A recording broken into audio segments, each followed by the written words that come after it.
Hello everyone, कैसे हैं आप सभी लोग। उम्मीद करता हूँ आप अच्छे से स्टीरियो केमिस्ट्री सीख रहे होंगे। आपने लास्ट वीडियो देखी होगी, हमने स्टीरियो केमिस्ट्री के बहुत बेसिक चीज़ें डिस्कस की थी। स्टीरियो केमिस्ट्री क्या होती है, उसके जो टाइप्स थे, किस किस टाइप के आइसोमर्स बनते हैं, इसमें स्ट्रक्चर है, स्टीरियो आइसोमर्स है।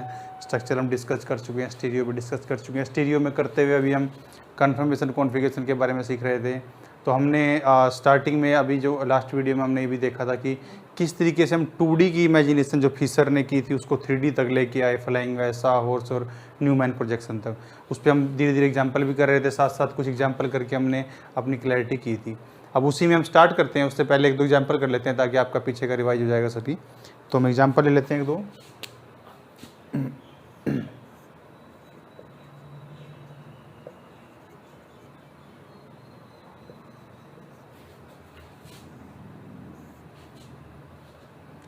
ये आपको कुछ एग्जांपल्स गिवन है उसके ऊपर ही।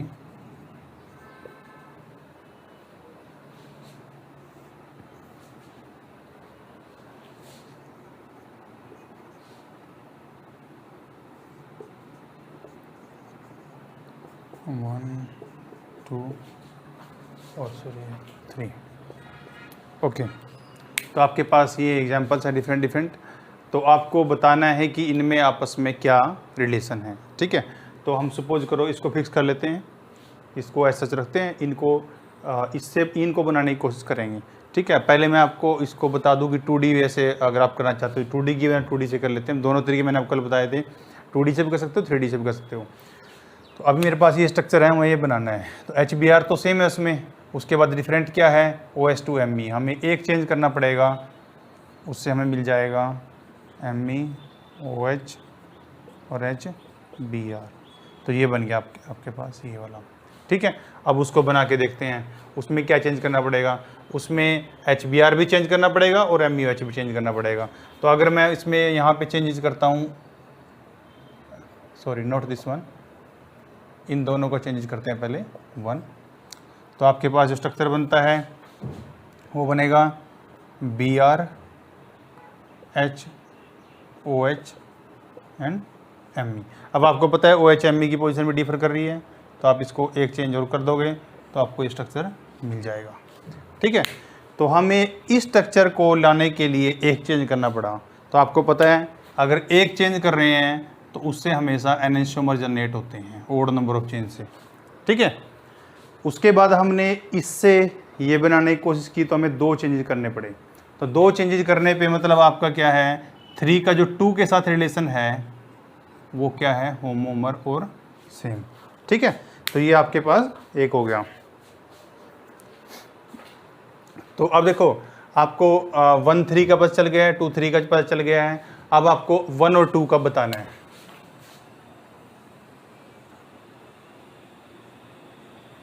1 एंड 2।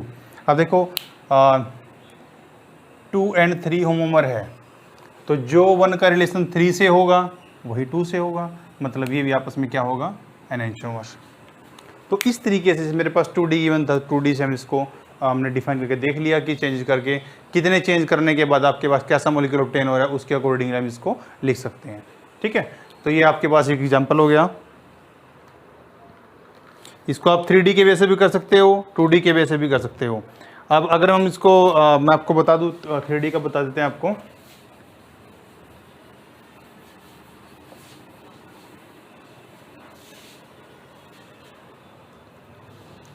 जैसे मेरे पास ये गिवन है, तो मैं इसको अगर 3D में लिखता हूँ तो आपको पता है जो हॉरिजॉन्टल लाइन पे लेफ्ट वाला आपका इधर आता है इन्वर्टेड वी में, और राइट वाला इधर आता है। उसके बाद आपके पास एक अबोव द प्लेन होता है जो टॉप में होता है वर्टिकल लाइन पे, और जो बिलो में होता है नीचे की तरफ उसको आप डाउन द टाउन लेते हो। ये हो गया। उसके बाद यहाँ पे आपके पास HBr, यहाँ भी ऐसे अबोव द प्लेन और यहाँ बिलो द प्लेन। अब अबोव द प्लेन आपका Me है और बिलो द प्लेन आपका OH है। ठीक है, इसको बना लेते हैं ऐसे ही, Br H Me और OH। ठीक है, ये आपके पास डिफरेंट बन गए हैं। तो आपको सबसे पहले तो इनको कंपैरिजन जब आपको करना है तो आपको इनका जो इन्वर्टेड वी के जो पॉइंट्स है उनको सेम लेके आना पड़ेगा। ठीक है। यहाँ पे एच बी आर इस साइड है, यहाँ भी एच बी आर, ये ठीक है, कंपैरिजन हो जाएगा। इसमें उल्टा है तो हमें इसको 180 ऐसे उल्टा करना पड़ेगा। आपको पता है जब इसको 180 हम किसी चीज़ को रोटेट करते हैं तो उसके सभी ग्रुप्स अपनी पोजीशन चेंज कर लेते हैं, चाहे उसमें एबो बिलो भी हैं और चाहे उसमें आपके इन्वर्टेड वी वाले भी हैं। तो अब इधर आपका O H above the plane आ गया और एम ई आपका बिलो द प्लेन चला गया। ठीक है, अब देखो एच बी आर यहाँ पे है, यहाँ O H above the plane है, यहाँ पे O H below the plane है और एम ई एबो द प्लेन है। तो इसका मतलब आप अगर इस प्लेन में यहाँ पे एक मिरर लगाते हैं यहाँ पे, तो आपको इसकी इन्वर्टेड इमेज मिलेगी। इन्वर्टेड इमेज में आपको एक पॉइंट लिखना है, ध्यान से आप इसको नोट कर सकते हो कि जो ग्रुप्स पैरेलल टू प्लेन और mirror, you can say groups parallel to mirror will remain same. देखो मेरे पास इन्वर्टेड भी इस प्लेन में है, बोर्ड वाले प्लेन में, मैंने इसी प्लेन में यहाँ पे अगर कोई मिरर लगाता हूँ मैं यहाँ पे, तो मेरे पास ये दोनों ग्रुप उसके पैरेलल हो जाएंगे। तो इन दोनों ग्रुप्स की जो पोजीशन है वो डिफर नहीं करेगी। अगर मैं ऐसे लगाता हूँ इसके वर्टिकल में आकर के, इसके परपेंडिकुलर लगाता हूँ, तब इन दोनों की पोजीशन चेंज होनी चाहिए। यहाँ पे लगाता हूँ, कहीं भी लगाता हूँ, तो अब हम प्लेन कहाँ लगा रहे हैं, यहाँ पे लगा रहे हैं, तो प्लेन के पैरेलल ये दोनों ग्रुप्स आ गए। तो ये दोनों ग्रुप्स अपनी पोजीशन चेंज नहीं करेंगे, रिमेनिंग दोनों करेंगे। तो इसका मतलब क्या है कि अगर यहाँ पे हम कोई भी मिरर रखते हैं तो आपके पास स्ट्रक्चर ऐसा बन जाएगा।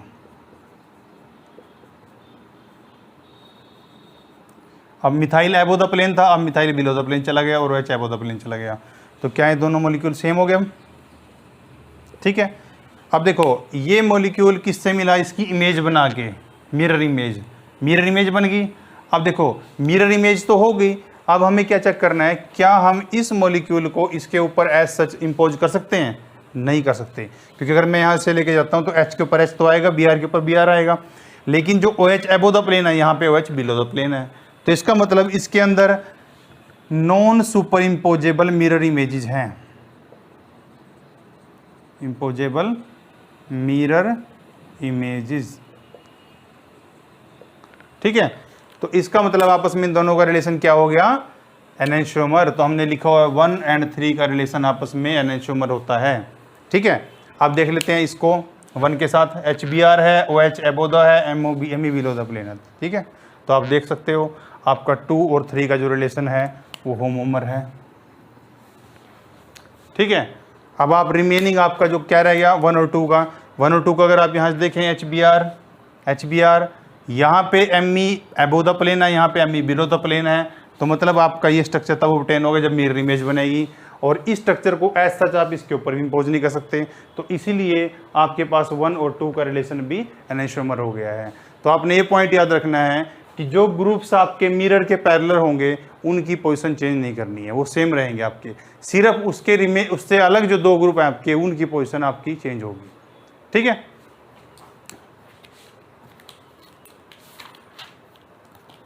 और एग्जांपल करते हैं।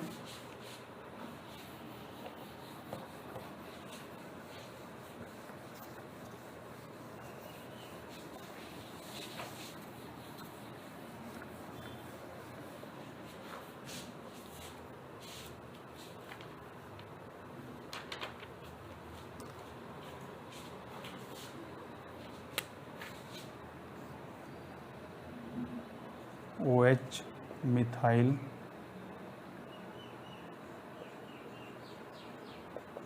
नाइट्रो साइनाइड, ठीक बन गया। सेकंड आपके पास गिवन है CH3,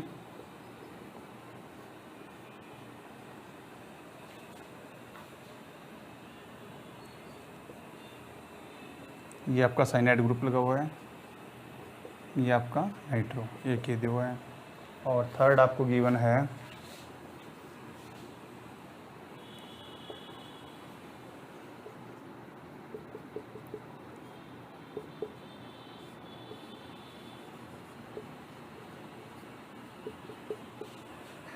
ये लीजिए, आपके पास ये दिए हैं, आपको बताना है कि इनका आपस में रिलेशन क्या होगा। ठीक है, सबसे पहले तो आप क्या कीजिए, सभी को इन्वर्टेड वी की फॉर्म में लिख लीजिए। ये तो ऑलरेडी इन्वर्टेड वी की फॉर्म में है, इसको आपको प्लेन में रोटेट करना है, कुछ नहीं बिगड़ने वाला। अगर आप कॉपी रोटेट करके देखोगे तो आपको उस साइड से दिखेगा ये कि आपका इन्वर्टेड वी है। तो अगर मैं इसको ऐसे लिखूं तो इसको मैं ऐसे लिख सकता हूं, लेफ्ट में उधर से देखें तो क्या था CH3, राइट में OH, इन्वर्टेड वी की तरफ देखो। एबो बिलो आपके चेंज नहीं होंगे क्योंकि आप सेम प्लेन में इसको रोटेट कर रहे हो, आप आउट ऑफ प्लेन नहीं जा रहे हो। ये बन गया। इसको वैसे रोटेट करते हैं, OH आ गया, इधर आपका CH3 आ गया और इधर आपका above the plane below the plane दोनों लिख लेते हैं। ये आपका नाइट्रो है और ये आपका साइनाइड है। ठीक है, ये आपके डिफरेंट स्ट्रक्चर हम इनको इस फॉर्म में लिख सकते हैं। ठीक है, अब कंफ्यूज मत हो जाना, मैं इसको MB को CH3 लिख देता हूँ, कभी आप इसमें भी कंफ्यूज हो जाओ। ठीक है, अब हमने देखना है कि इनका किस टाइप से हम कोरिलेशन कर सकते हैं। अब इसमें क्या है, OH CH3 OH CH3 दो तो आपके सही फॉर्म में लिखे हुए हैं, आपको इसको एक बार रोटेट करना पड़ेगा।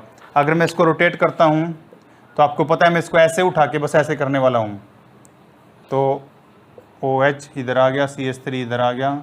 अब देखो मैंने इसका आउट ऑफ प्लेन घुमाया, तो आउट ऑफ प्लेन घुमाने से क्या हुआ, सब कुछ चेंज हो गया, सब की पोजीशन एक दूसरे ने ले ली। यहाँ आपका साइनाइड आ गया, यहाँ पे आपका नाइट्रो। अगर मैं इसको सिर्फ बोर्ड में रोटेट कर रहा था ऐसे, तो किसी का कुछ भी नहीं हुआ था। 180 डिग्री तो आप देख रहे हो कि कहीं भी अलाउड है विद इन द प्लेन। तो अब मैंने इसको 180 आउट ऑफ प्लेन लेके गया तो सब कुछ चेंज हो गया। ये हम फिर समय पढ़ते थे, मैंने 3D में तो आपको बोला है कि आप कहीं से कुछ भी घुमा सकते हो। ठीक है, बस आपको जहां घुमा रहे हो उसके अकॉर्डिंगली इसकी स्टीरियोकेमिस्ट्री के जो ग्रुप्स हैं एबो बिलो उनको मेंशन करना पड़ेगा। ये आपका सेकंड वाला हो गया। अब कंपैरिजन करते हैं, OH CH3 ठीक है, OH CH3 यहाँ भी ठीक है। देखो अब अगर मैं क्या करता हूँ, अब मेरे पास यहाँ पे साइनाइड एबो है, यहाँ पे बिलो है। ठीक है, मैं अगर इसके यहाँ मिरर रखता हूँ,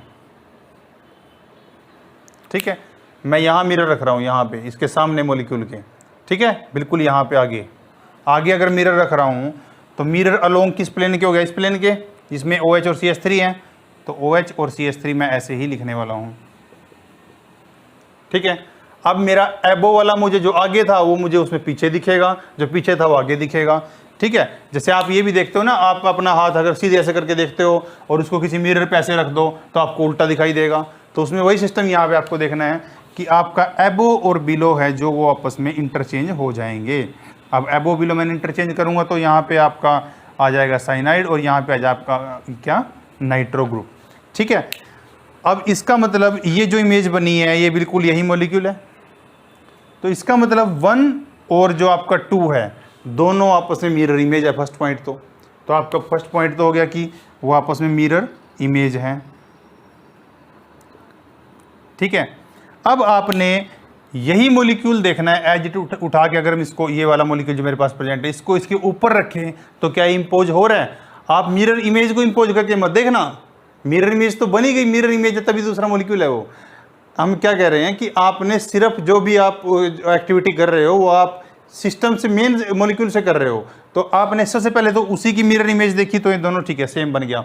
अब आपने इसी जो मॉलिक्यूल था इसको उठा के इसके ऊपर रख के देखो, OH के ऊपर OH आएगा, CH3 के ऊपर CH3 आएगा, लेकिन आपका साइनाइड यहाँ एबो है तो साइनाइड यहाँ बिलो है। समझ रहे हो, तो इसका मतलब ये इंपोज नहीं हो पाया। तो क्या बन गया ये, नॉन सुपर इंपोजेबल। अगर ये नॉन सुपर इंपोजेबल मिरर इमेजेस हैं तो मैं प्राउडली लिख सकता हूं कि हमारे पास 1 और 2 हैं जो आपस में एनेंशियोमर हैं। अंडरस्टूड। अब देखते हैं 3 वाले को। 3 में क्या है, OH लेफ्ट में, CH3 राइट, हमारा यहाँ भी है। उसके बाद नाइट्रो एबो द प्लेन, नाइट्रो एबो यहाँ है, साइनाइड बिलो यहाँ, तो सेम ही हो गए। तो इसका मतलब क्या हुआ, आपका 1 और 3 है जो आपस में होमोमर हो गया। ठीक है, अब जो आपका 1 का रिलेशन 2 से है वही 3 का रिलेशन अब 2 से होने वाला है, क्योंकि 1 और 3 तो एक ही है। तो इसका मतलब 2 और 3 ऑल्सो विल बी एनेंशियोमर। अब यहाँ सिर्फ देख लेते हैं, आपका OH CH3 OH CH3 ठीक है वाला। उसके बाद आप देख रहे हो साइनाइड एबो है, नाइट्रो बिलो है, यहाँ उल्टा है। मतलब आप मिरर इमेज लगाओगे तब आपको ये मॉलिक्यूल मिलेगा। इसका मतलब मिरर इमेज बन गई। अब इसको ऐसा उठा के इसके ऊपर इंपोज करके देखूं तो एबो बिलो चेंज हो रहे हैं, नहीं सेम मॉलिक्यूल इंपोज नहीं होता। तो इसका मतलब क्या है, इसके अंदर भी क्या है आपके नॉन सुपर इंपोजेबल है। अगर नॉन सुपर इंपोजेबल मिरर इमेज है तो क्या बोलेंगे, एनेंशियोमर। तो इसलिए हमने इसको एनेंशियोमर डिनोट कर दिया है। अब मैंने आपको 2D 3D दोनों तरीके से बता दिया किस तरीके से रखना है। और एक पॉइंट आपको जो बार बार मैं रिपीट कर रहा हूं कि groups parallel to mirror will not change its position. जो पैरेलल जिस प्लेन में जैसे ये मेरा बोर्ड का प्लेन है, तो इसी प्लेन में मैं ऐसे एक मिरर लगा रहा हूं, तो ये वाले ग्रुप्स जो इस प्लेन में ही अपनी पोजीशन चेंज नहीं करेंगे, पोजीशन चेंज करेंगे अबो बिलो वाले। ठीक है, तो इसीलिए इस अकॉर्डिंगली हम इसको डिनोट कर सकते हैं। ठीक है,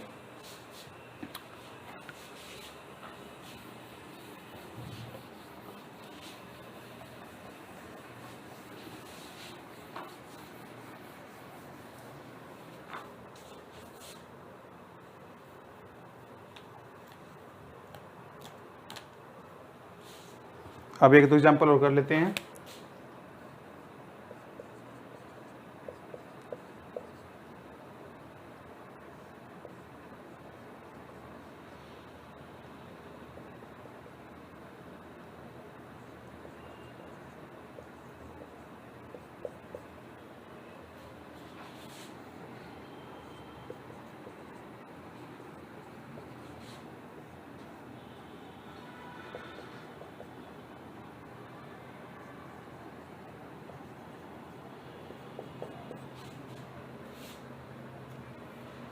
आपको पूछा गया है कि 1 और 2 में क्या रिलेशन है। ठीक है, 1 और 2 में क्या रिलेशन है। ठीक है, जब भी हम किसी सिस्टम को कंपैरिजन करते हैं तो सबसे पहले हमें क्या देखना होता है कि आपके पास जो सिस्टम प्रेजेंट है उसमें कायरलिटी होनी चाहिए, स्टीरियो सेंटर बनना चाहिए। स्टीरियो सेंटर मैंने आपको क्या एग्जांपल दिया था कि ऐसा कोई भी एक कार्बन सेंटर या कोई भी सेंटर जहाँ पे जो आपके ग्रुप्स लगे हैं वो सभी डिफरेंट होने चाहिए। ग्रुप एटम्स और ग्रुप ऑफ एटम कोई भी आपके सब डिफरेंट होने चाहिए। तो सबसे पहले तो ये हमारी जो कंडीशन है क्या उसको फुलफिल करता है देखना पड़ेगा। क्या ये दोनों सेम ग्रुप नहीं है? सिर्फ मैंने एक को मिथाइल लिख दिया, एक को CH3 लिख दिया है, लिखने का ये डिफरेंट है। तो अगर किसी भी सेंटर के ऊपर कोई भी दो ग्रुप सेम हो गए तो वो हमेशा होमोमर ही रहेंगे, क्योंकि आप किसी भी एक प्लेन में से बिल्कुल आप प्लेन में पास हो सकता है। मतलब आपने क्या नोट करना है यहाँ पे, if more than one group is same on any centre then it will be homomers. आपका यहाँ भी मिथाइल एमी सेम है और यहाँ भी आपके सेम है, तो दोनों मॉलिक्यूल में अगर दो सेंटर सेम हो गए तो वो मॉलिक्यूल बिल्कुल सेम ही रहने वाला है, क्योंकि हम उसको किसी भी तरीके से रोटेट करके लिख सकते हैं। तो इसलिए आपने पॉइंट मेंशन करना है। आप एनेंशियोमर या मिरर इमेज के लिए तभी जाओगे जब आपके पास सभी ग्रुप्स अलग अलग होने चाहिए, सेम नहीं होना चाहिए ग्रुप। अगर आपके कोई दो ग्रुप सेम हो गए तो आपने बिल्कुल आंखें बंद करके आंसर डाल देना कि होमोमर्स होंगे। ठीक है, क्लियर।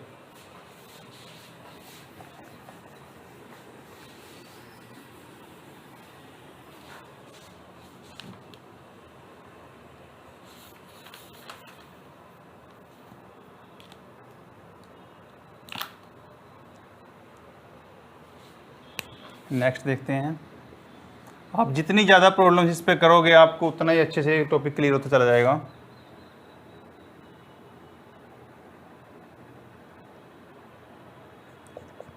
ये भी बिल्कुल वैसा ही है, वही दे रखा है आपका।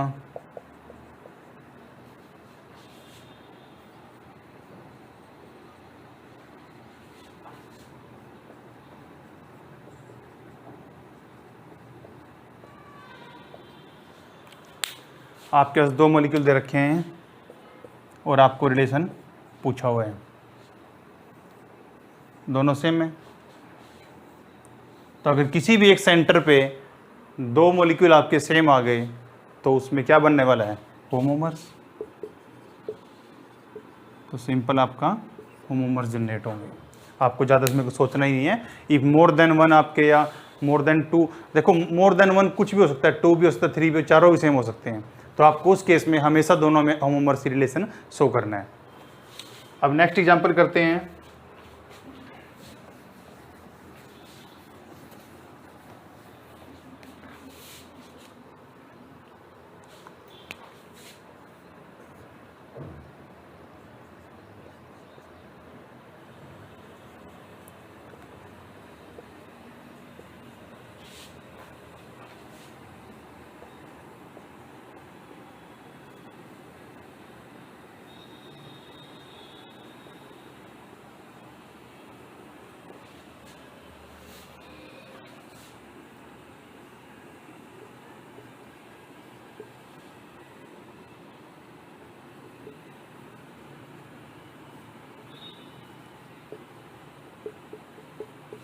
ये, तो आपको इनमें रिलेशन बताना है।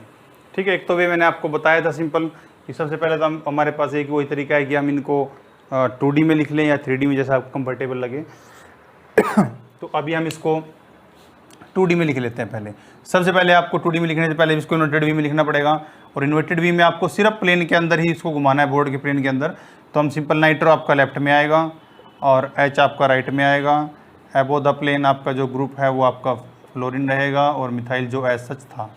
यहाँ भी इसको रोटेट करते हैं, रोटेट करने पे F और इधर नाइट्रो, एबो द प्लेन आपका H आएगा और Me आपका बिलो द प्लेन आएगा। तो ये आपका दूसरा हो गया। ठीक है, आपका इस तरीके से बन गया। अब इनके फिशर बना लेते हैं। फिशर कैसे बनेगा? नाइट्रो आपका लेफ्ट में आएगा, H आपका इधर आएगा, F ऊपर रहेगा और Me नीचे आएगा। यहाँ पे आपका F लेफ्ट में रहेगा, नाइट्रो इधर रहेगा, H एबो और Me बिलो। ठीक है, तो इस टाइप से हमारे पास रिलेशन रहने वाला है। अब चेक करते हैं इससे इनको कैसे बना सकते हैं। इससे स्टार्ट करते हैं बनाना। सबसे पहले हमें देखा कि Me उसमें नीचे था, हमें ठीक है Me नीचे चाहिए। उसके बाद आपको F इस सिस्टम से अगर यहाँ चलते हैं, यहाँ भी Me नीचे हैं, यहाँ पे आपको नाइट्रो आपका यहाँ चाहिए लेफ्ट में। तो आप एक इंटरचेंज तो यहाँ करोगे, इन दोनों के बीच में एक इंटरचेंज हो गया। उससे जो मेरे पास मॉलिक्यूल जनरेट होगा वो बनेगा नाइट्रो F, बाकी आपका सेम रहेगा, एक चेंज कर दिया। अब ये बन गया है NO2 और Me तो सही आ गए जो सेम पोजीशन में थे। आपको H और F में एक इंटरचेंज और करना पड़ेगा। तो सेकंड इंटरचेंज करते हैं तो उससे सेम ही मॉलिक्यूल मिल जाता है। तो हमें 1 से 2 तक आने के लिए 2 चेंज करने पड़े, तो इवन नंबर ऑफ है। तो मैं सिंपली लिख सकता हूँ कि 1 and 2 आर होमोमर्स और आइडेंटिकल मॉलिक्यूल्स, राइट। अब हम देखते हैं 1 से 3 तक कैसे पहुंचा जाएगा।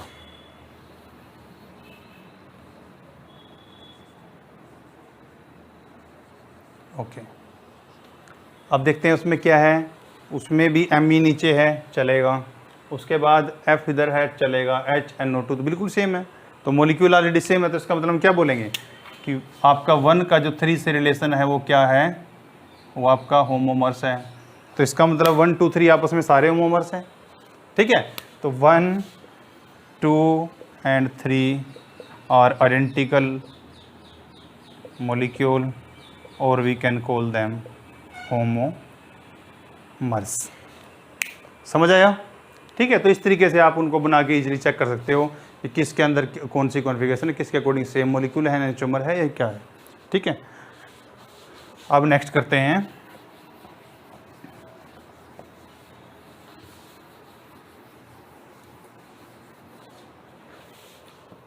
बीच बीच में ऑर्गेनिक भी डालते रहेंगे। आपकी जो कोर रिएक्शंस हैं, जैसे मेरे पास ये रिएक्शन है। अब आपको एक चीज़ यहाँ पता है कि ये वाला जो कार्बन है ये sp2 हाइब्रिडाइज्ड कार्बन है। तो बेटा अगर sp2 हाइब्रिडाइज्ड कार्बन है तो ये आपका ट्रायंगुलर प्लेन शेप अचीव करेगा, मतलब ये इस बोर्ड के प्लेन में ऐसे है बिल्कुल ये। ठीक है, अब हमारे पास कोई भी उसने न्यूक्लियोफाइल दे रखा है जो अटैक करेगा इस पर। अब न्यूक्लियोफाइल कैसे होता है? नेगेटिव चार्ज स्पीसीज है या न्यूट्रल भी हो सकती है, नेगेटिव गिवन है हमें। अब उसके बाद नेगेटिव को कहाँ अटैक करना है? Positive pay. अब यहाँ पे पार्शली पॉजिटिव यहाँ रहेगा और पार्शली नेगेटिव यहाँ पे रहेगा। तो हमारा न्यूक्लियोफाइल, एक पॉसिबिलिटी है कि न्यूक्लियोफाइल यहाँ से अटैक करेगा और ये ऊपर मूव कर जाएगा। ठीक है, अब इस न्यूक्लियोफाइल पे जब ये बोर्ड के प्लेन में ऐसे है मॉलिक्यूल, तो या तो ये ऊपर से अटैक करे या फिर पीछे से आए। ठीक है ना, तो आपके पास 2 पॉसिबिलिटी है। एक तो क्या ये है, बोथ द प्लेन ऐसे अटैक करे, मैं इसको थोड़ा बना के दिखा देता हूँ कि वो पुलिस साइड से अटैक कर रहे हैं। और दूसरी पॉसिबिलिटी है कि ये आपका बिलो द प्लेन अटैक करे। तो इसका मतलब अगर ये एबो द प्लेन अटैक करेगा तो अलग मॉलिक्यूल बनेगा। मतलब कैसे होगा? जो आपके पास ये सिस्टम प्रेजेंट है, इन्वर्टेड भी ये आपका जो है, ये दोनों इन्वर्टेड भी रहेंगे। अगर बेटा ये ऊपर से अटैक करेगा तो O नेगेटिव पीछे की तरफ जाएगा, अगर वो पीछे से अटैक करेगा तो O नेगेटिव बाहर की तरफ आएगा, क्योंकि sp2 कार्बन से sp3 कार्बन का बन रहा है, एडिशन रिएक्शन है ये। ठीक है, तो अगर मेरे पास NO2 ऊपर से अटैक कर रहा है तो O नेगेटिव आपका पीछे की तरफ बनेगा, ये न्यूक्लियोफाइल जुड़ गया यहाँ पे। और अगर वो पीछे से अटैक कर रहा है, जैसे ये वाला हमने स्पीशीज देखा था, तो RH, तो आपका जो न्यूक्लियोफाइल रहेगा वो पीछे से आएगा, तो आपका O नेगेटिव आगे की तरफ बनेगा। ठीक है, अब ये जो दो मॉलिक्यूल बने हैं, क्या ये मॉलिक्यूल सेम है या डिफरेंट है? चेक कर लेते हैं इनको भी, इनको 1 2 मार्किंग देते हैं। RH RH दोनों में सेम है, सेम पोजीशन पे है। अब देखते हैं, इसमें अबव द प्लेन न्यूक्लियोफाइल है, इसमें above the plane O negative है, तो इसी मॉलिक्यूल की ये क्या होगी? अगर इसको ऐसे रख के देखें इस प्लेन के अलोंग, तो RH की पोजीशन तो सेम रही, आपकी इंटरचेंज क्या हो गए? O और न्यूक्लियोफाइल। तो इस कंडीशन में ये दोनों की क्या बन गए? Mirror image. तो ये आपके बन गए मिरर इमेज। अब इसके बाद हमें सिर्फ ये चेक करना है कि क्या ये नॉन सुपर इम्पोजेबल है या नहीं है। इसको मैं एज सच उठा के इसके ऊपर रख के देखता हूँ, तो RH तो मैच हो जाते हैं, लेकिन O नेगेटिव और ये आपके मैच नहीं होते।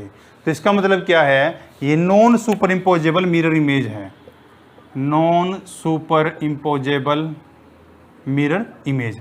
अगर ये non super imposable mirror image हुई तो ये दोनों आपस में क्या हुए? एनेंटियोमर।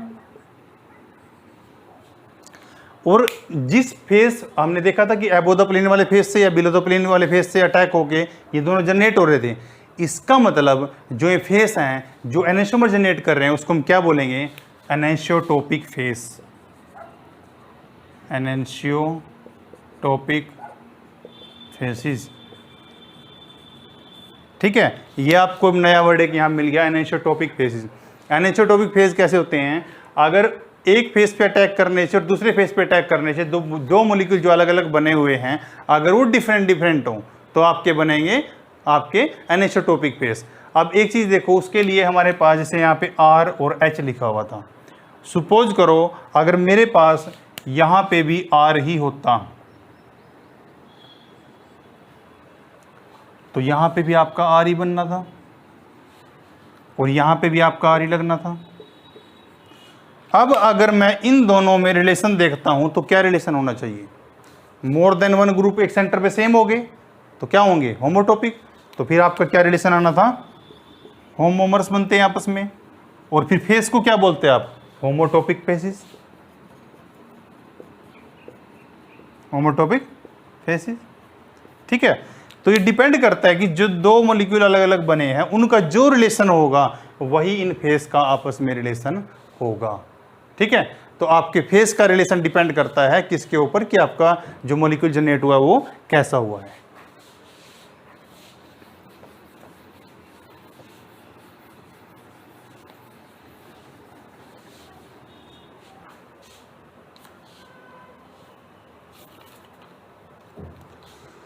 एग्जाम्पल देखते हैं एक दो और।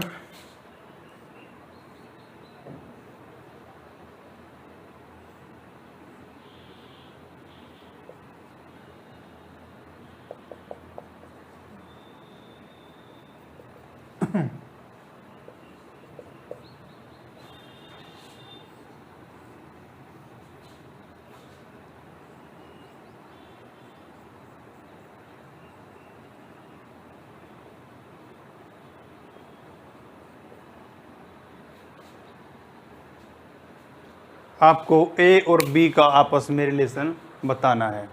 ठीक है, अब आप क्या नोटिस कर रहे हो? ये सिस्टम सेम है सारा। ठीक है, अगर मैं इसको लैंग्वेज वाली लैंग्वेज में बोलना चाहूँ तो यहाँ पे अंडरस्टूड है कि आपका ये इक्लिप्स फॉर्म तो नहीं है, ये दोनों एक इस लाइन के अलोंग ऐसे अलग अलग 180 डिग्री एंगल पे है, तो स्टैगर्ड फॉर्म या एंटी फॉर्म इसको हम बोलते हैं। इधर भी यहाँ पे सेम है। अब आपको पूछा गया है कि इन मॉलिक्यूल्स का आपस में क्या रिलेशन है। तो अगर मैं आप देखो इसके पीछे जहाँ नहीं दिखाया हुआ एक बॉन्ड वो H है, H जो H आपको डोनेट नहीं किया गया, जैसे भाई पिछली नेमिंग में करते भी वैसे। तो अगर मैं यहाँ मिरर लगाता हूँ तो मुझे क्या मॉलिक्यूल बनेगा? अब देखो ये तो सारा एक प्लेन में है, ये चारों आपके सेंटर। ठीक है, ये दो आपके कायरल सेंटर और ये आपका अलग उसके ऊपर ग्रुप लगा हुआ है, ये सारा एक प्लेन में है। मैंने आपको बताया था जब हम लैंग्वेज कर रहे थे कि आप इसको ऐसे लिखते थे। ये तो मैंने फिशर की फॉर्म में आपको बताया था कि लिप्स्ट होता है, ये वो आपका 180 ऐसे भी हो सकता है। ठीक है, वही यहाँ पे बना के दिखाया गया कि ऐसे है। अब आपको इसकी मिरर इमेज बनानी है। अब हम यहाँ इस बोर्ड के प्लेन के अगलोंग खड़े हैं मिरर को लेके। अगर मिरर यहाँ है तो जो प्लेन के अकॉर्डिंग पे कोई चेंज नहीं होगा, जो प्लेन के अकॉर्डिंग है वो ऑलरेडी प्लेन के अकॉर्डिंग ही रहेंगे। ठीक है, डिफर किसको होगा? जो बिलो था कहाँ दिखेगा? Above the plane, BR। और जो अबव द प्लेन था वो कहाँ दिखेगा? अब बिलो द प्लेन। तो देखते हैं क्या हमें सेम मॉलिक्यूल मिला है। Yes, we got same molecule. तो इसका मतलब ये आपस में क्या है, मिरर इमेज।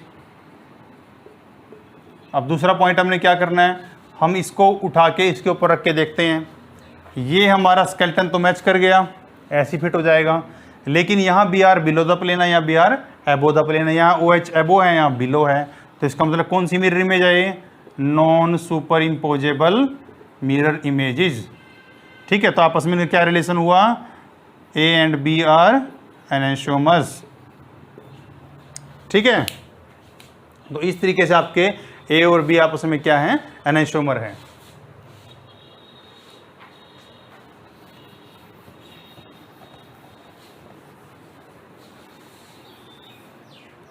नेक्स्ट करते हैं,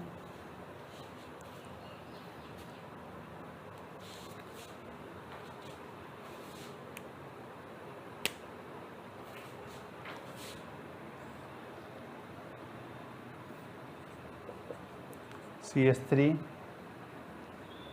CH3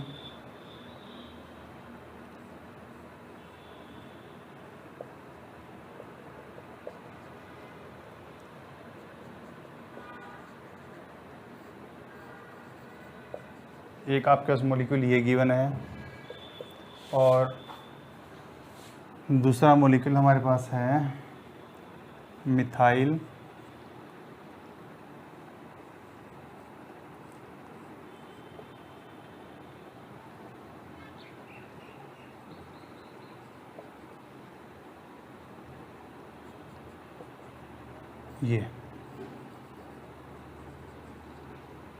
ये बी आपके पास ये एग्जांपल है।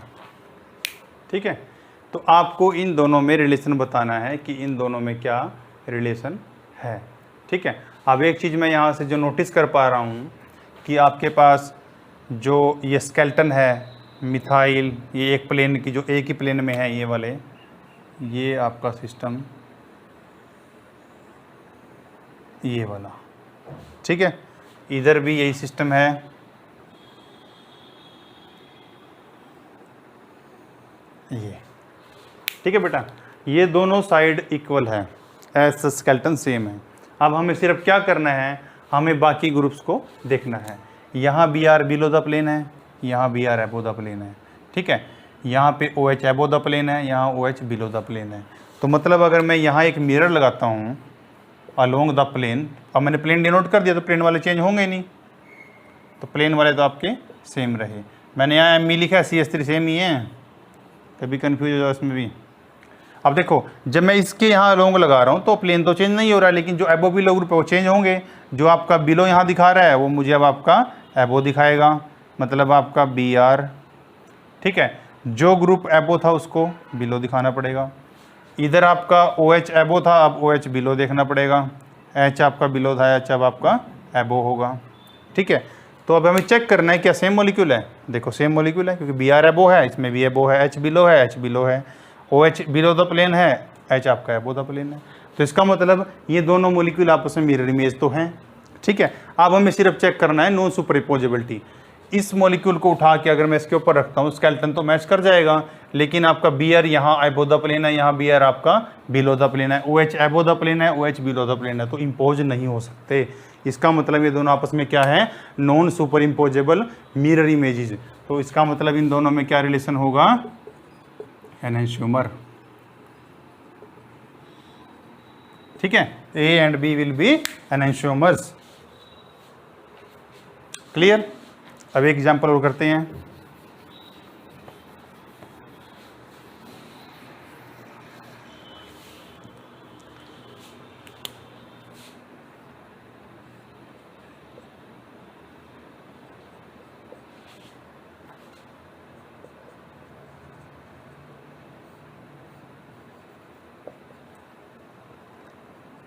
आप जितने एग्जाम्पल करते रहोगे आपका उतना ही कॉन्फिडेंस इस फील्ड में बढ़ता रहेगा, उतना ही आपको चीज़ ऐसे लगेगी कि हाँ ये चीज़ मुझे आती है।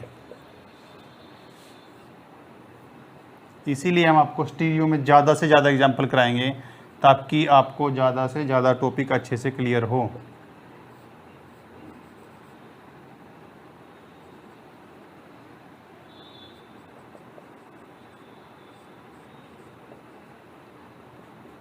ये आपको मॉलिक्यूल गिवन है, वन मोर इज देयर।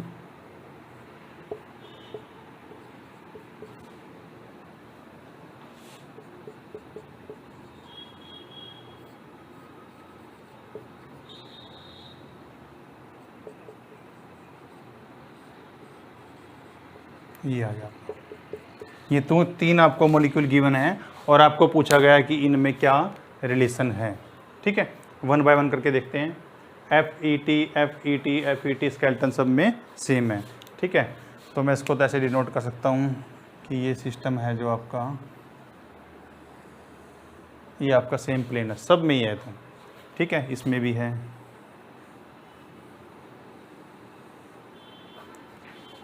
इस वाले में भी है। ठीक है बेटा, ये सब में सेम है। अब हमें चेक करना है कि एबो बिलो का क्या सिस्टम है हमारे पास। अब देखो यहाँ पे Br कैसा है, बिलो, यहाँ पे Br कैसा है, एबो, यहाँ मिथाइल एबो है, यहाँ मिथाइल बिलो है। तो ऑब्वियसली बात है, अगर मैं इसके यहाँ पे एक मिरर रखूँगा तो जो प्लेन में है वो तो चेंज नहीं होंगे, ये वाला सिस्टम मेरा स्केलेटन चेंज नहीं होगा, जो एबो बिलो चेंज आपस में हो जाएंगे। अगर एबो बिलो चेंज होंगे तो Br जो बिलो है वो Br आपको एबो मिलेगा, जो मिथाइल एबो है वो आपको बिलो मिलेगा। मतलब 1 और 2 आपस में मिरर इमेज हो गई। ठीक है, अब इस मॉलिक्यूल को ऐसा उठा के रखे तो स्केलेटन तो सेम रहेगा, लेकिन Br एबो है और Br बिलो है, मिथाइल बिलो है, मिथाइल एबो है, तो ये मैच नहीं करेंगे, तो non super imposable mirror images बन जाएंगी। तो इसका मतलब हम लिख सकते हैं कि 1 और जो 2 है वो आपस में एनेंशियोमर है। ठीक है, अब 1 का और 3 का कंपैरिजन करते हैं। FET सेम है, FET सेम है, Br बिलो द प्लेन है, चलेगा, H एबो द प्लेन, सही है, बिल्कुल करेक्ट है, ये इधर भी हमारा यही है। उसके बाद मिथाइल एबो द प्लेन है, मिथाइल बिलो द प्लेन है। अब एक चीज़ यहाँ नोटिस करने की है कि अगर हम इसकी इमेज भी बना के देखें तो इमेज तो ये वाला मॉलिक्यूल बनता था, उसमें तो Br एबो था और मिथाइल आपका बिलो था। इसमें क्या है, मिथाइल तो आपका बिलो है लेकिन Br तो आपका बिलो ही है, Br भी। तो इसका मतलब ये तो सेंटर दोनों अलग अलग हो गए। तो ऐसे किसी भी सेंटर में जहाँ पे more than 1 chiral centre given हो आपको, अब मोर देन 1 है इसमें, एक कायरल सेंटर ये है, इस पे डिफरेंट मॉलिक्यूल लगे हुए हैं, एक ये है, इस पे डिफरेंट लगे हुए हैं। उन दोनों में से अगर सिर्फ एक सेम हो आपका, बाकी सब अलग सेंटर बने, देखो इसको मैं मैच कर रहा हूँ, इसके ऊपर Br H E F सब सेम डायरेक्शन में लगे हुए जैसे वहाँ लगे हुए थे। इसको मैच करके देखते हैं, ET लगा हुआ ठीक है, H बिलो है, M एबो है, मिथाइल, यहाँ पे आपका रिवर्स है, लेकिन दूसरा सेंटर आपका सेम है। अगर एक सेंटर सेम है और दूसरा सेंटर आपका डिफरेंट है, या मोर देन 1 सेंटर आपके डिफरेंट है पर एक ही सेम है, तो उन दोनों का देखो एनेंशियोमर तो बन ही नहीं सकते। और हमने क्या बोला था, अगर सेम भी नहीं है और एनेंशियोमर भी नहीं बन रहे हैं तो अदर देन एनेंशियोमर को किस कैटेगरी में रखते थे, डायस्टीरियोमर्स की कैटेगरी में। तो इसका मतलब आपके पास 1 और जो 3 हैं वो आपस में डायस्टीरियोमर्स हैं। ठीक है, अब 2 और 3 का रिलेशन देखते हैं। इसमें आप देख रहे हो स्केलेटन दोनों को सेम है, उसके बाद आपका मिथाइल H दोनों सेम है, लेकिन यहाँ पे ब्रोमीन एबो द प्लेन है, यहाँ आपका H एबो द प्लेन है। तो यहाँ पे भी ये वाला सेंटर तो सेम है दोनों का, ये वाला सेंटर डिफरेंट है। तो इसका मतलब 2 और 3 भी आपस में डायस्टीरियोमर्स होंगे। ठीक है, अब आप ये पॉइंट यहाँ नोट कर सकते हो कि if we have one center similar and others one or all are different, then they'll be diastereomers। ठीक है, तो अगर आपका एक सेंटर सेम है और बाकी आपका एक या मोर देन जितने भी से हैं वो आपके डिफरेंट है, तो आप क्या बोलोगे, डायस्टीरियोमर्स। तो ये आपका बेसिक आपको डिफरेंस समझ आ गया होगा एनेंशियोमर और डायस्टीरियोमर्स का।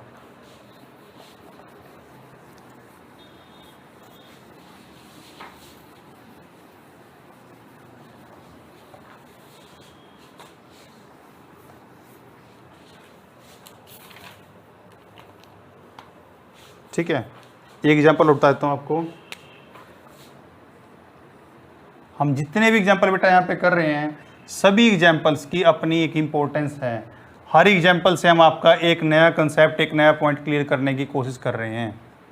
ठीक है, ये मान लो मेरे पास कोई दिया है और इसके साथ मुझे कोई रिएक्शन करके दे रखी है कि RCO3H। आपको पता है पेरोक्साइड है, और पेरोक्साइड क्या करता है, इपोक्सीडेशन। तो आपके पास इपोक्सीडेशन होगी, इपोक्सीडेशन होने से दो टाइप के प्रोडक्ट आपके पास बन सकते हैं। जो बेटा मैंने ये यहाँ पे लिखा हुआ है बोर्ड पे, जैसे मान लो ये डबल बॉन्ड मैंने कोई बनाया हुआ है, तो ये इस अलोंग द बोर्ड प्लेन है। अगर मैं इसको उठा के ऐसे कर दूं, ऐसे, तो हम इसको ऐसे भी तो लिख सकते हैं। अगर ये मैंने आगे की तरफ घुमा दिया, इसको आगे की तरफ निकाल दिया, तो मिथाइल आपका आगे आ गया और HH आपके पीछे चले गए। ठीक है, मतलब बिल्कुल सिंपल सा सिस्टम है। अगर हम इसको देखें तो इसमें हमारे पास जो ऐसे था बोर्ड के अलोंग ये सारा, मैंने इसको ऐसे रख दिया, तो मिथाइल जो दोनों ऐसे थे वो आगे की तरफ आ गए और H दोनों पीछे की तरफ चल गए, इसलिए मैंने इसको ऐसे भी लिख दिया। हम ऐसे भी लिख सकते हैं इसको। ठीक है, आपको और आगे मॉडल से बता दूंगा इसको कैसे क्लियर होता है, अभी आपको समझ लीजिए इसको। अब बेटा हमारे पास इपोक्सीडेशन होनी है। ठीक है, अब मैंने अपने मॉलिक्यूल को ऐसे रख दिया है, ऐसे ये रखे हैं दोनों डबल बॉन्ड ऐसे। ठीक है, ये दो डबल बॉन्ड इसमें बने हुए हैं और दोनों डबल बॉन्ड को हमने ऐसे लिख दिया है, ऐसे। अब CH3 एक इधर है, एक इधर है, H दोनों पीछे की तरफ है। अब मेरे पास जो इपोक्सीडेशन होनी है उसके लिए दो फेस अवेलेबल हैं, या तो ऊपर वाली साइड से इपोक्साइड बनाए या वो नीचे वाली साइड से। तो देखते हैं दोनों प्रोडक्ट कैसे क्या बन सकते हैं। अगर वो बनाता है एबो लिख देते हैं, इपोक्सीडेशन अगर एबो से होती है तो कैसे बनाएगा।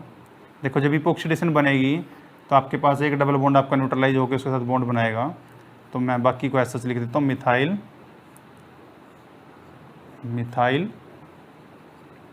H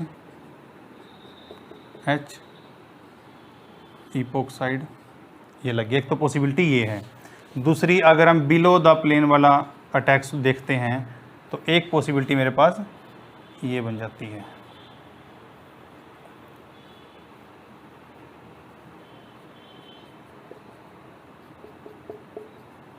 ये।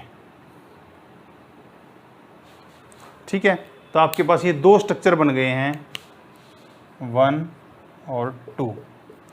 तो इन दोनों स्ट्रक्चर्स में आपस में क्या रिलेशन होगा हमें ये चेक करना पड़ेगा।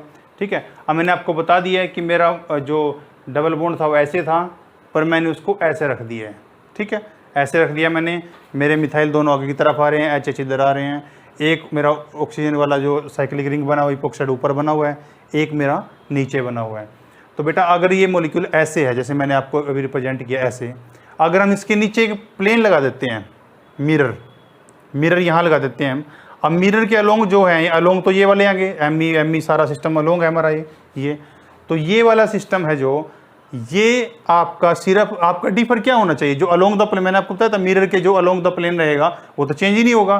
तो MEHH सब आपके एज इट इज सेम रहेंगे। चेंज क्या हुआ है, चेंज सिर्फ हमारा हुआ है यहाँ प्लेन रखने से आपको ये मॉलिक्यूल मिला है, ये वाला। आपका जो इपोक्साइड ऊपर दिख रहा था अब आपका नीचे दिखेगा, क्योंकि इसमें ये ऊपर था और मिरर में आपका नीचे दिखेगा ये। तो इसका मतलब क्या है, ये दोनों आपस में मिरर इमेजेस हैं। अब दूसरा पॉइंट हमारा देखना है हमें कि क्या ये सुपर इम्पोज हो सकती है दूसरे के ऊपर। ठीक है, अब इसमें नीचे है तो मैं क्या करता हूँ, मैं उस मॉलिक्यूल को उठा के इसके ऊपर रखने की कोशिश करती हूँ, इसको उसके ऊपर रखने की बात है। इसको मैं पकड़ के अगर नीचे लेके आता हूँ इस ऑक्सीजन सारे को, अब देखो अभी तो ये ऐसे है, ऐसे ऊपर इपोक्साइड लग रहा है, मैं इसको अगर ऐसे उल्टा घुमाऊंगा ऐसे, तो जो मेरे ग्रुप आगे थे वो कहाँ चल जाएंगे, पीछे, और जो पीछे थे वो कहाँ चल जाएंगे, आगे। तो इसका मतलब हमारे पास ये वाला सिस्टम तो अचीव हो जाएगा, लेकिन मिथाइल ये जो था ये बिलो द प्लेन चला जाएगा। मतलब आपकी मिरर इमेज ऐसी आपके पास जो सुपर इम्पोज करने के लिए अगर आप जाओगे तो आपके पास ये स्ट्रक्चर बन जाएगा। जो ग्रुप्स मेरे पास आगे थे वो पीछे चले गए, और जो ग्रुप्स आपके पास पीछे थे वो आगे आ गए। तो इसका मतलब क्या हुआ, ये सुपर इम्पोज नहीं हो सकते। ठीक है, अब मैं इसको आपको मॉडल से बताता हूँ। ये देखो 3 मेंबर स्ट्रक्चर बना हुआ है, 3 मेंबर्ड ही है यहाँ पे। ठीक है, बस हमें क्या जूम करना है, हमें यह जूम करना है कि आपके पास यहाँ पे सिर्फ एक ऑक्सीजन है, ये मेरे पास सिर्फ एक यहाँ पे ऑक्सीजन है। ठीक है, जो ये आगे दोनों दिखा रहा हूँ मैं, ये आपके ये वाला स्ट्रक्चर आप यहाँ से जब स्टार्ट किया था, जब ये नहीं था, सिर्फ यहाँ एक डबल बॉन्ड था, तो उसको मैं अगर बोर्ड पे ऐसे लिख रहा था, इसको इसको आप 1 मिनट के लिए भूल जाइए ऐसे, ठीक है। मैं आपको डबल बॉन्ड ही बना देता हूँ, आपको सिंपल हो जाएगा। और भी देखिए ये मेरा डबल बॉन्ड है, ठीक है। ये हमारे पास ये स्ट्रक्चर आ गया, ये वाला देखो 2 बॉन्ड बना रखे हैं मैंने भी, डबल बॉन्ड बोला मेरा भी। तो अभी आपका बन गया, 2 मिथाइल लगा रखे आगे, H पीछे है। ऐसे मॉलिक्यूल आपका बोर्ड पे लगा हुआ है, ये ऐसे, ठीक है। ऐसे बोर्ड पे हम लिखते हैं इसको ऐसे। मैंने क्या किया, इसको पकड़ के ऐसे कर दिया। अब 3D में कैसे रोटेट कर सकता हूँ, मेरी मर्जी है। तो मैंने इसको ऐसे किया, तो करने से मेरे पास ये स्ट्रक्चर बन गया। Me दोनों आगे आगे, H पीछे चला गया, करेक्ट, ठीक है। ये मैंने लिख दिया। अब उसके बाद मैंने इस पर रिएक्शन कराई तो इपोक्साइड बना। और इपोक्साइड बनने की मैंने आपको 2 पॉसिबिलिटी बताई थी। एक तो ये ऊपर से ओपन होगा, ये वाला, और आपका ऑक्सीजन इस पे यहाँ लग जाएगा। तो एक तो मेरा ये वाला स्ट्रक्चर बन गया, ये जो मैंने ऊपर लिखा हुआ है इसको 1 लिखा, 1 नंबर दिया है मैंने, ठीक है। आपके पास एक स्ट्रक्चर ये बन गया। दूसरी पॉसिबिलिटी क्या थी कि यही स्ट्रक्चर नीचे लग जाए, ठीक है। तो मैंने एक तो आपको बना दिया, ये वाला स्ट्रक्चर है। दूसरे में सब कुछ सेम है, Me भी है, ये वाला रिंग नीचे की तरफ है, ये जो स्ट्रक्चर बना हुआ है, सिर्फ ये डिफरेंस है। अगर ये डिफरेंस है उसमें, तो हमने क्या किया, इस स्ट्रक्चर की यहाँ पे मिरर रखा, तो ये तो ग्रुप आपके सेम ही रहेंगे अलोंग द मिरर। आपका ये वाला जो ऊपर दिख रहा था अब नीचे दिखेगा, तो मिरर इमेज बन गई। अब हमने क्या किया, सुपर इम्पोज करने की कोशिश की। तो सुपर इम्पोज कर इस स्ट्रक्चर के इसके ऊपर, तो आपको सुपर इम्पोज करने के लिए पहले इसको, इसी रिंग को नीचे लेके आना पड़ेगा। अगर मैं इसको रिंग को नीचे लेके आया हूँ, तो मेरे पास जो मिथाइल आगे की तरफ थे वो मिथाइल पीछे चले गए और H आगे की तरफ आ गए, मतलब ये वाला स्ट्रक्चर जनरेट हो गया। अब इस स्ट्रक्चर को इसके ऊपर मैं नहीं रख सकता, क्योंकि मेरा ये सिस्टम ही सेम है। बस आपके मिथाइल यहाँ एबो है, यहाँ बिलो है, यहाँ एबो है, यहाँ बिलो है, तो पॉसिबल ही नहीं है।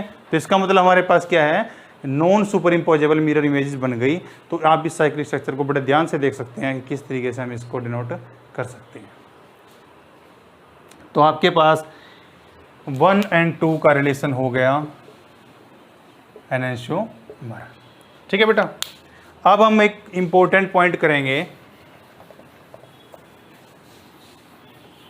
ये आपके पास एग्जाम्पल्स हो गए, किस तरीके से हम इन चीज़ों को क्लियर कर सकते हैं कि अपने डिफरेंट एग्जाम्पल से हम कैसे देख सकते हैं।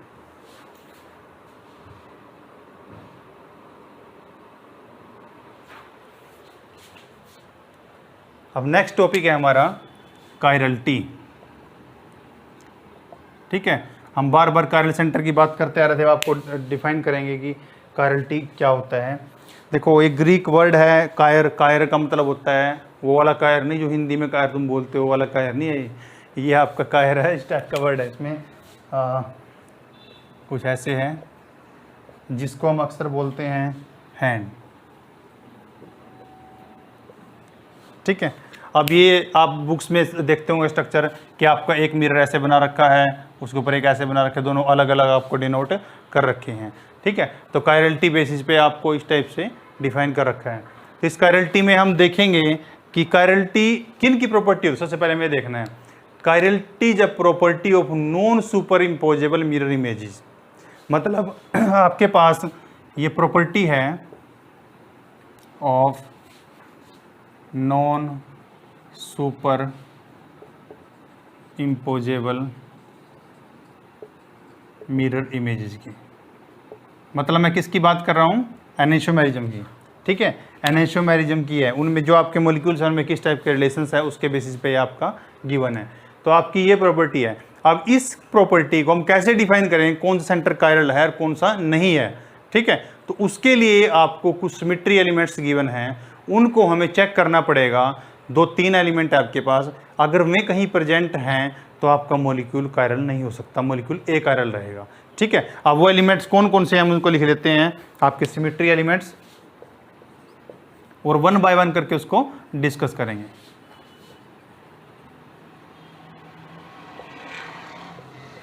सिमेट्री एलिमेंट, सबसे पहला एलिमेंट आता है सिग्मा, और प्लेन ऑफ सिमेट्री भी बोला जाता है।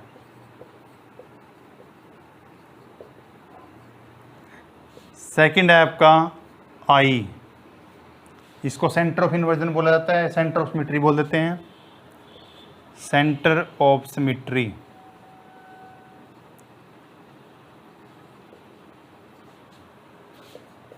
थर्ड है आपका SN।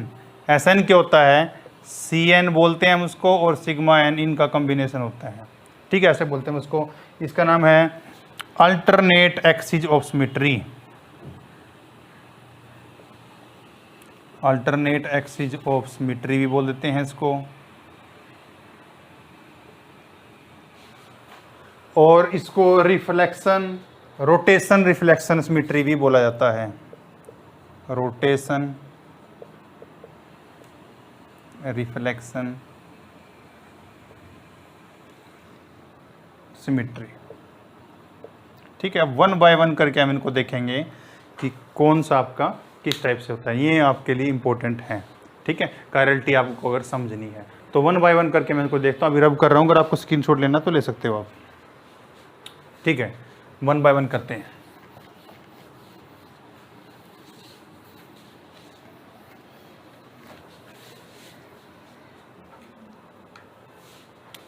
सबसे पहले हम देखेंगे सिग्मा, जिसको प्लेन ऑफ सिमेट्री भी बोल रहे थे।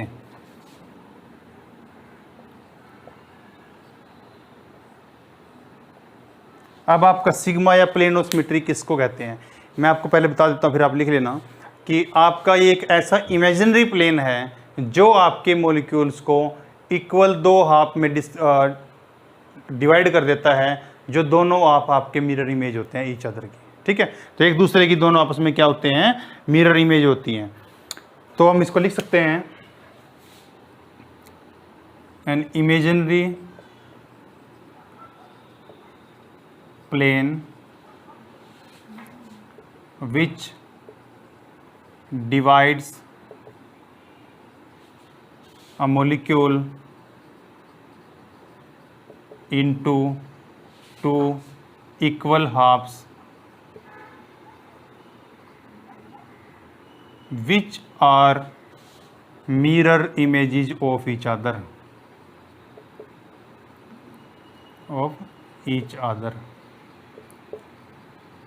ठीक है। इसका मतलब क्या है कि आपका एक ऐसा इमेजिनरी प्लेन है जो किसी मॉलिक्यूल को इक्वल 2 हाफ में काटता है और दोनों हाफ एक दूसरे की मिरर इमेज होते हैं। तो मैं आपको जनरली कोई एग्जांपल लेके बता देता हूँ। जैसे मेरे पास मान लो ये है, इससे बहुत सारे एग्जांपल करेंगे तो आपको अच्छे से क्लियर हो जाएगा, ठीक है बेटा। ये ऐसे लिखा हुआ हमने, और अगर हम इसको यहाँ से कट करते हैं, इस पॉइंट से, यहाँ मैं मिरर रख देता हूँ, मिरर यहाँ पे इस पॉइंट से, यहाँ से प्लेन पास करूँ, अगर यहाँ से मैं कोई प्लेन पास करता हूँ तो मुझे ये मॉलिक्यूल के 2 हाफ बन गए हैं, दोनों इक्वल हैं क्योंकि इसका एच इधर है, इसका एच भी, एच एम भी दोनों हैं, और दोनों एक दूसरे की मिरर इमेज है। अगर यहाँ मिरर रखूँ तो एच में एच दिखेगा, एम में एम दिखेगा। तो इस टाइप के प्लेन को बोलते हैं प्लेन ऑफ सिमेट्री, ठीक है। तो आप प्लेन ऑफ सिमेट्री से हम इस तरीके से बता सकते हैं कि इसमें प्लेन ऑफ सिमेट्री है। अगर कहीं भी आपका plane of symmetry, centre of symmetry कहीं भी आपका प्रेजेंट है तो हमारा मॉलिक्यूल ए कायरल होगा, मॉलिक्यूल कायरल नहीं होगा। एग्जांपल से क्लियर करते हैं। अभी हमने थोड़ी देर पहले आपको क्या बताया था कि जब किसी भी सिस्टम के ऊपर, किसी भी सेंटर के ऊपर 2 ग्रुप्स अगर सेम लग जाते हैं तो उस आपका मॉलिक्यूल कायरल नहीं रहता था। वो क्यों नहीं रहता, अब देखते हैं। जैसे ये है मेरे पास, ये मैंने कोई एग्जांपल लिया है, मिथाइल मिथाइल। अब मैं आपको क्या बोल रहा था कि आपके पास जो ये 2 ग्रुप यहाँ पे सेम लग गए हैं, इसकी वजह से आपका मॉलिक्यूल कायरल नहीं रहा। क्यों नहीं रहा मॉलिक्यूल कायरल, आप देखते हैं इसको। आपने टेट्राहेड्रल मॉडल देखा है, टेट्राहेड्रल मॉडल हमने देखा है, ठीक है।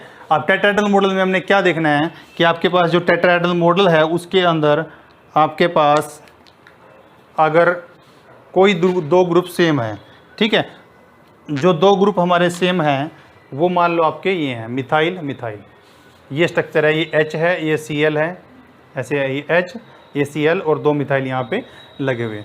आप देख सकते हैं उसको ध्यान से, दोनों मिथाइल H और Cl, ठीक है, ये मेरे पास लगे हुए हैं। अब वो कहता है कि ये मॉलिक्यूल, ये आपका जो है, ये आपका कायरल क्यों नहीं है, हम इसको एक कायरल क्यों बोल देते थे, इसीलिए हम बोलते थे ना कि डिफरेंट डिफरेंट लगे होने चाहिए, ठीक है। अब आपका ये लगा हुआ बेटा, तो अगर मैं यहाँ से एक प्लेन, कोई भी आपका जो सिस्टम है उसके अंदर कोई प्लेन पास कर सकता हूँ, ये एम लगे हुए हैं, तो मैं इस मॉलिक्यूल को ऐसे पकड़ा हुआ, मैं इस मॉलिक्यूल को ऐसे भी घुमा सकता हूँ, ऐसे पकड़ा हुआ मैंने अभी ये इस मॉलिक्यूल के, मैं दोनों इन्वर्टेड भी इनको भी लेके आ सकता हूँ, मेरी मर्जी है, ठीक है। मान लो मैंने इन दोनों को ले आया, मैं इन दोनों को मैं ले आया और आपके पास सिस्टम बन गया ऐसे, मिथाइल मिथाइल मैं यहाँ प्लेन में लेके आ गया, ठीक है। तो आपके पास जो मॉलिक्यूल बन गया वो कोई भी ऐसे बन गया HCl, ये Cl और H भी हो सकता है, क्योंकि अब आप कैसे मर्जी रोटेट कर लो सेम मॉलिक्यूल रहेगा। अगर मैं इसको 180 रोटेट कर देता हूँ तब भी मिथाइल मिथाइल ऐसे ही रहेंगे, मिथाइल मिथाइल, अब क्या होगा, Cl पीछे चला जाएगा, H वो आ जाएगा, तो सेम ही बात है वो भी, ठीक है। अब देखो, अगर मेरे पास इस टाइप का स्ट्रक्चर है जिसके अंदर एक मैंने दोनों आपके मिथाइल लिखे हुए हैं, ये आपका HCl कुछ भी हो सकता है, या ClH जो भी है। अब अगर हम यहाँ से एक प्लेन पास करते हैं, यहाँ से इसके अलोंग अगर एक हम प्लेन पास करते हैं यहाँ से, तो वो इस मॉलिक्यूल को इक्वल हाफ में डिवाइड करेगा, एक साइड Me एक साइड Me। मतलब अगर मेरे पास जो प्लेन है वो अगर ऐसा है, मतलब इसके अलोंग, इस सिस्टम के अलोंग हमारा प्लेन जाएगा, किसके अलोंग, जो एबो बिलो है उसके अलोंग जो प्लेन गया, मतलब आपके पास जो प्लेन यहाँ से पास हुआ है, यहाँ से अलोंग दिस वन, यहाँ से काटता हो गया है ये प्लेन, ये इसको इक्वल हाफ में डिवाइड कर रहा है।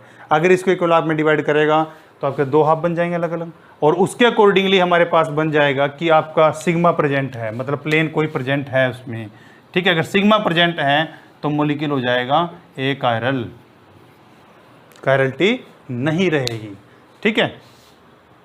और भी एग्जांपल देख लेते हैं हम।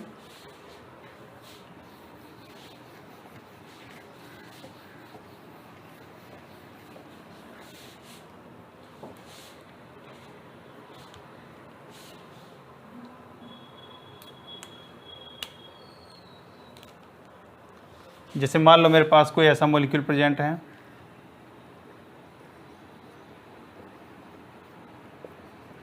ये मैंने फिशर फॉर्म में लिखा हुआ है, ठीक है। अब मॉलिक्यूल में से कोई भी ऐसा एक प्लेन जो मॉलिक्यूल को इक्वल डिवाइड करता हूँ, मान लो मैंने एक प्लेन यहाँ से पास करने की कोशिश की है, यहाँ से सिग्मा, तो आप देखो आपके पास फिशर में लिखा हुआ है Br H Me आपका इक्वल हाफ आ रहा है, तो ये भी एक ऐसा प्लेन है जो आपके मॉलिक्यूल को इक्वल हाफ में डिवाइड करता है। इस तरह कंपाउंड को बोलते हैं मीजो कंपाउंड, मीजो कंपाउंड, ठीक है। तो ये आपका सिग्मा हो गया, ऐसे इस टाइप से प्लेन हो सकता है, ठीक है। इसमें बहुत सारे एग्जांपल हम करेंगे तो उसमें स्लोली स्लोली आपको क्लियर हो जाएगा।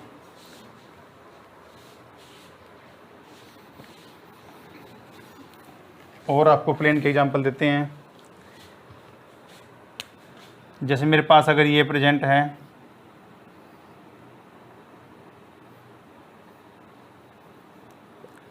अभी 3 मेंबर सिस्टम आपने देखा भी था,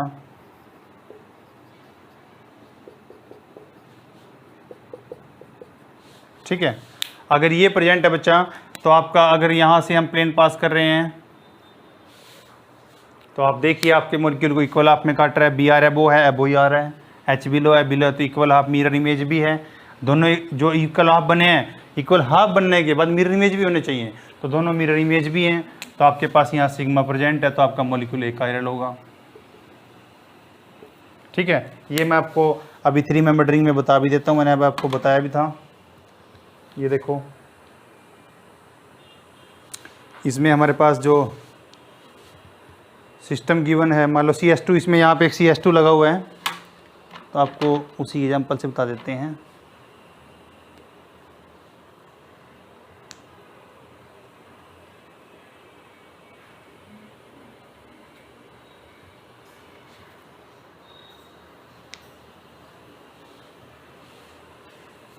ये देखिए आप,